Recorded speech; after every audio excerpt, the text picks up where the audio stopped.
today's video, we're going to be talking about the most popular photography questions. I went on Google and I found a bunch of popular questions that people ask, and I'm going to read through them and give you guys my answer. So the first question is, what is manual mode and do you need to learn it? And manual mode is that little M on your camera, and that lets you have the ability to decide what settings you want. So like your ISO, your aperture, your shutter speed, things like that, you can change depending on, your sunlight, your weather, things like that. And with automatic, the camera kind of picks what those settings will be for you. So you can't always do like specific shots or, the settings that you want. It just automatically picks it, meaning that, that's why it's called auto. But if you are not ready for manual, you can definitely use auto, but I highly suggest using manual. Now, the next question is, do you really have to edit all of your photos? And the answer is absolutely not. You are creating your own art and your own specific ideas, and you can't let anyone tell you how you edit photos, and everyone has a different style, and that's how you express your art. So you can edit your photos a little, edit them a lot, edit them not at all. You can do whatever you want to express your art.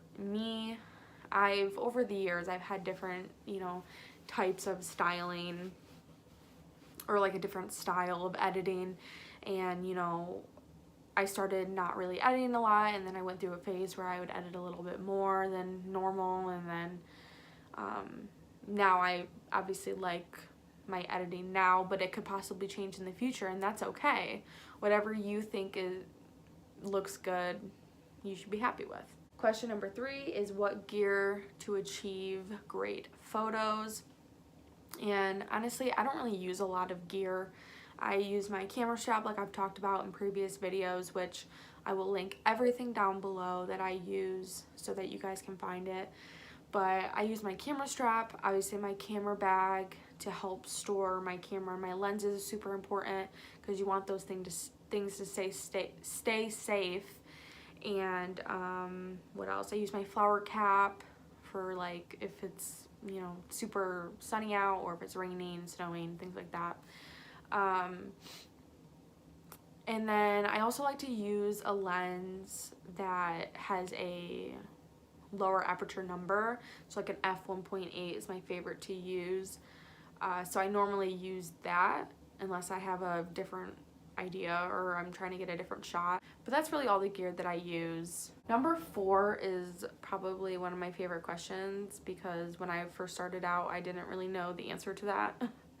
And that is how to pose people. My best advice would be to practice. Practice on your friends, practice on your family, practice yourself in the mirror, practice with your pets, practice, with anyone, and also you could Google online, because when you practice, you find out like what poses work for certain scenarios, with like, because there's an unlimited amount of poses. You have poses with couples, poses for babies, poses for families, poses for siblings, poses for pets, and just so many different things. So you really just need to practice, try them out, and see what works for you. I will also make a video, if you guys want, of my favorite poses that I use. So the next question is, when you go shoot pictures, what other essential things do you take? And this is kind of piggybacking off of question number 3 with like what gear and things like that. And definitely my camera strap. I bring my camera bag, and I fill it with all of my lenses, because you never know what lens you're gonna need, whether you need your wide angle lens or your zoom lens. So just you always want to be prepared, especially when you're with clients. I like to bring an extra SD card just in case I run out of storage. Also, if you have an extra battery pack, that's always a great idea. And then also I like to bring my business cards, because you just never know when you're gonna need to pass them out. Other than that, and then also my flower lens cap. Other than that, I don't really bring anything else. I don't have that much gear. I like to keep it pretty simple. I think simple is sometimes better, but yeah, that's what I would bring. What are the best editing softwares? I like to use Adobe Photoshop and Adobe Lightroom. I like to use those because they have like unlimited amounts of tools that you can use.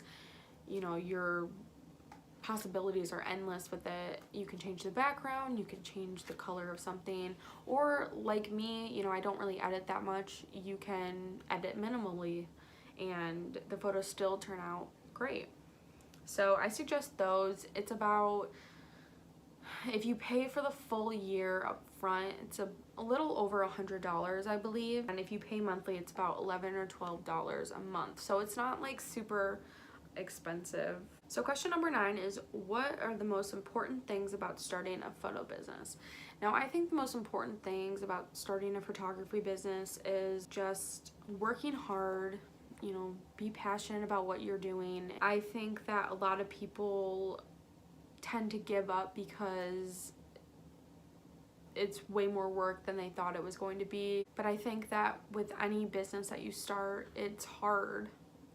You know, not everything comes so easy. So just don't give up. Now, number 10, the last question is, what manual settings are best for shooting outside? I would say it depends on your weather. If it's an overcast, if it's super sunny, if it's raining, things like that. Normally with an overcast, it's my favorite to shoot.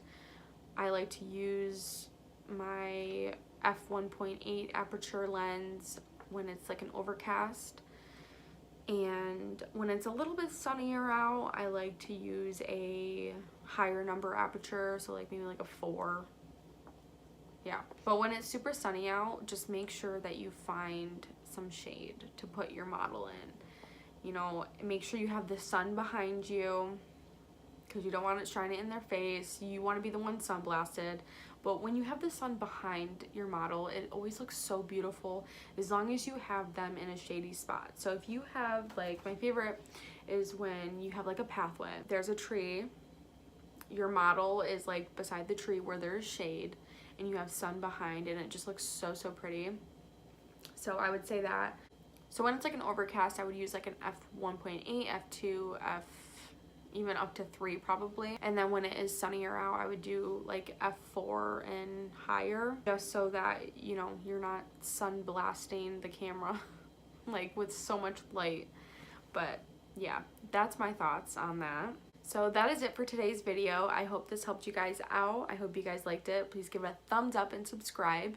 And if you guys have any other questions, please leave them down below and I will answer them for you. See you guys in the next video.